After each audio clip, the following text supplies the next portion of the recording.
Last week we had on the show, and he's a friend of ours. We love this guy. I mean, we've truly just grown into a relationship from a sponsor. I mean, I have no idea why he sponsored this show for so long.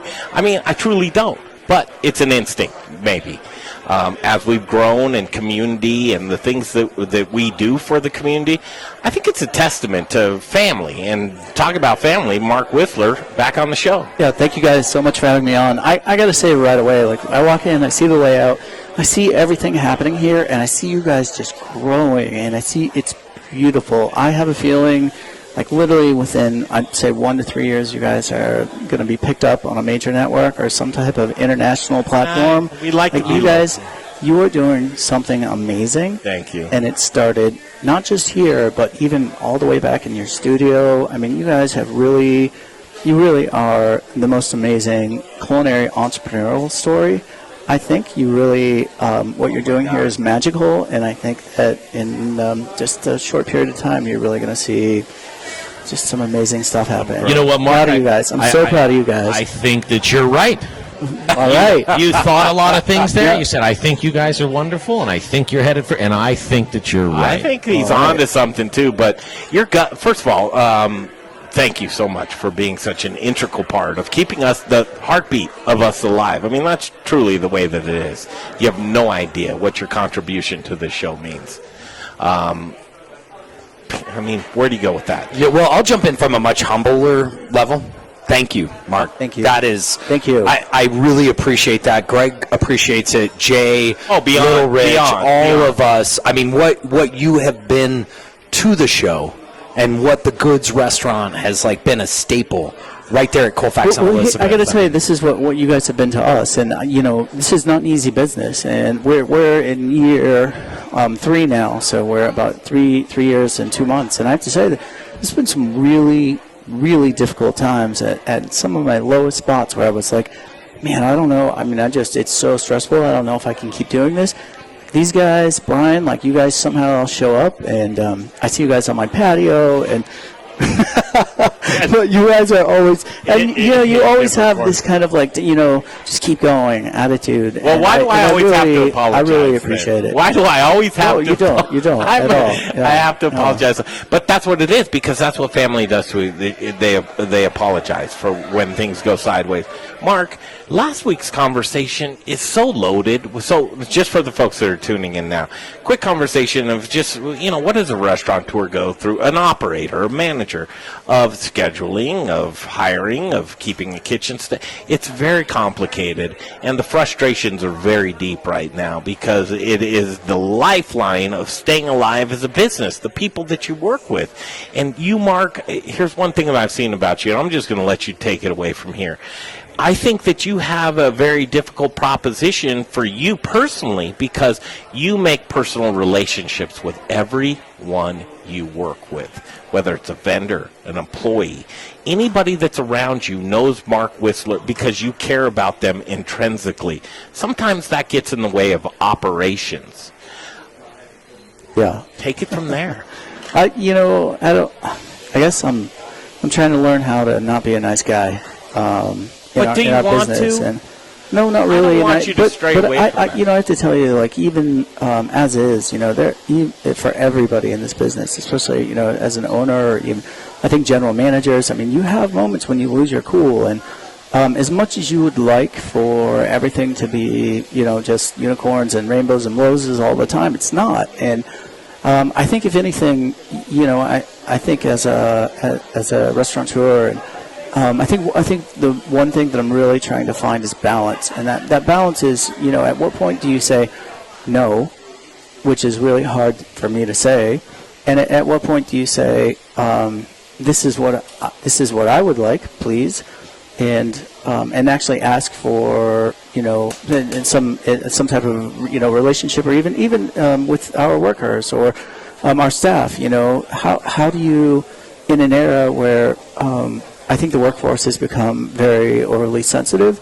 how do you have difficult conversations without upsetting somebody, or the entire. Mark, we laugh often. We watch YouTube clips of millennials, We look at work ethic. We look at the kitchen the way there was. We obviously know that things aren't the same with the lack of migrant workers, right? Yep. Yeah. Which, I mean, those were heaven sent to us in a Yeah. society where people, the jobs that Americans don't want to do. Yeah. What is that? I would shovel snow to make a few extra bucks as a kid. That doesn't happen anymore. Yeah. This entitlement kind of culture, would you say? Well, this, I mean, I think this- I just had to talk about this, so I'm listening. Well, I'm listening. I'm interested to hear Mark's take because he's on the front. He's on the battle lines, and when somebody doesn't show up for their shift or they're not suited to do a shift, Mark slides in. You have to. You're the owner operator.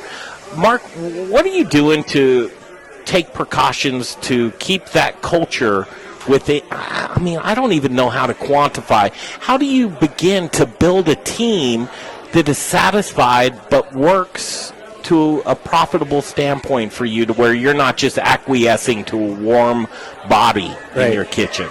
So definitely what we talked about last week, I think the onboarding process is definitely a huge chunk of it, is just finding the right people from the very get-go. And then also really being able to sustain that relationship by also, and I think the one thing that I've really begun to understand more and more is that ultimately everything that happens underneath my roof is my fault and my responsibility. And that means even perhaps there are times where, I've lost good employees because I haven't provided the right amount of training or, information or just overall structure that they need. But it's tough because there's like corporate restaurants and then there's independent restaurants, and independent restaurants we just don't have like the type of money like a corporate has to have this amazing HR. I don't even have enough money for it. I usually just appoint my bartender as the HR guy because he's got like the. But He's on the pulse. Yeah, but I think I think you just kind of naturally get better and better at it, and hopefully we'll grow to a point where eventually we will be able to afford those amazing services and add-ons and things that are essential to a business and help it grow. And I think Brian probably knows. I'm sure Brian. I mean, you have a significant staff. And I can't even imagine. I mean, every time I think about you, I look up to you, and I think about you growing Growers Organic and what you've done there, and how much you've done just with a model that I can't even imagine with the drivers and you've got your warehouse people, and then visiting your offices, seeing it seems like you have a really tight admin staff and kind of an analyst and accounting financial staff too. And I mean, that is so impressive and inspirational to me. But for me, like, the only thing I can do is just ask people, well, did you like your last manager? That's like the extent of my HR. But there's certain things that we can find out really quickly. If you're going to completely complain and tear down the previous organization, well, you're going to do the same thing to us. And not only that, if you just had problems with your manager and you think the entire reason why you left your last job is because it was your manager's fault or the company's fault, chances are you're probably not recognizing anything within yourself that kind of caused the difficult situation. But I think your conversation last week, I'm really interested in talking to your guest. What was her name last week? Who has Rebecca Berry. Yeah, I really am interested in talking to her. That Onboarding process, and I think just cultivating that staff from the very get-go. Like right now, I feel very fortunate. We have an amazing staff. I mean, Do you mind doing a long-form interview with Brian and myself, you and Rebecca, where we sit down here in the kitchen, we get comfortable, and we talk about because I think we could have probably a weekly conversation about those things. Yeah, I would love but that. before we wrap this up, because I know time goes by quick and we can't get it all in here, two things. I want you to identify two things that you, Mark Whistler, want to work on as a operator of a restaurant for you and staffing issues. What are those two things? Yeah, definitely the onboarding process, and then also all of the training and just having really kind of a not, because I don't ever want us to be like rigidly corporate, but at the same time, I do want us to have very precise structure. And I want people to know exactly what their jobs are, what they're supposed to be doing every day, and have a list of duties that they expect, and not only expect to, but realize that there is some accountability that other people will be expecting them to complete those duties every single day. And I think the second thing is probably actually it just comes down to labor again. just constantly as an owner operator trying to find a better labor model. That's it. It's our number one expense. It's the number one group of expenses is owner operator at prime cost, and the number one expense in that group is labor.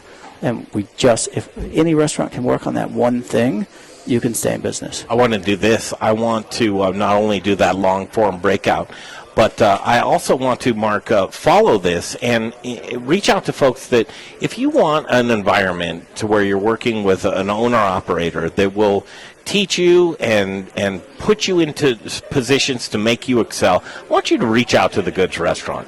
I want you to reach out to Mark Whistler. I want you to just talk to him and see if that's a fit for you, because I think that that's an environment that I would want to be in if I am in the restaurant business. So, Mark, do you mind if people reach out to you directly? Oh, yeah, I'm happy. Yeah, no problem. Yeah, because I think that there's a real learning curve that you can make with Mark Whistler.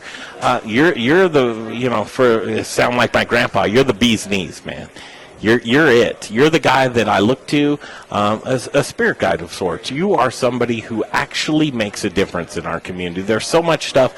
I can't wait. This week we're going to sit down, do a 1-hour breakout podcast. Me, Mark Whistler, Rebecca Berry, Brian Freeman, Greg Hollenbach, all's well in the world. We're going to continue on with culinary stuff. Nice. What do you think? Okay, there he is. Dan Witherspoon coming up next, the seasoned chef.